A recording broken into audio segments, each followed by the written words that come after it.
دوستانو د موسی د واقعې نه به تاسو خبرې چې هغه مړ شوی دی، وفات شوی دی، هغه سره انتهایی ظلم شوی، بلکې د ظلم انتها شوې ده. خو زیات کسان په دې باندې نه دي خبر چې د هغه دغه مرګ چې دی دا څنګه شوی دی.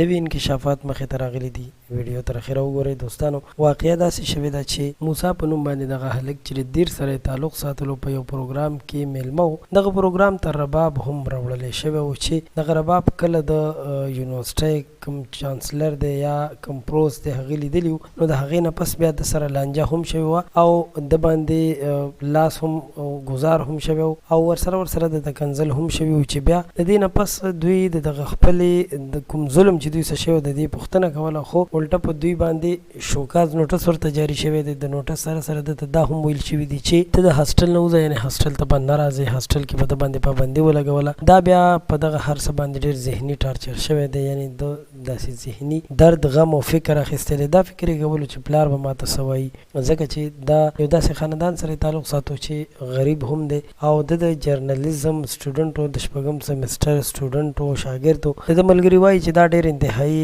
ملنګ انسان و، ډېر ښه انسان و او د شانګلې کوم سوسایټي وه د هغې نایب صدر هم و. نو په دغه شپه باندې چې بیا د هاسټل نه وویستلی شو او دا روان و، یو بل ملګري سره یې رابطه کړې وه، د هغه خواته روان و. په دغه دوران کې د په موټر سایکل باندې اکسیډنټ کړی دی او د هغې نه پس بیا د خپل روح حق ته سپارلی دی. یقینا ظلم دی، زیاتی دی. د یونیورسټي انتظامیه چې کوم ده د هغوی نه باید د دې هر څه پوره تپوس وکړی شي، پوره د هر څه ځواب وغوښتل شي، ځکه چې دا انتهایی ظلم دی. په هاسټل کې یو ماشوم پاتې کېږي، د لرې ځایونو وي او هغه یعنې سلګونو کیلومیټر چې دی هغه لرې وي د خپل کور نه، او دلته بیا د هاسټل نه واردن یا پروز دوی شړي او ورته وایي چې دا ستا ګناه ده چې تا یونیورسټۍ ته رباب راوړی دی. نو د داسې کسانو نه تپوس کول پکار دي او داسې ظالمانو ته سخته سزا ورکول پکار دي.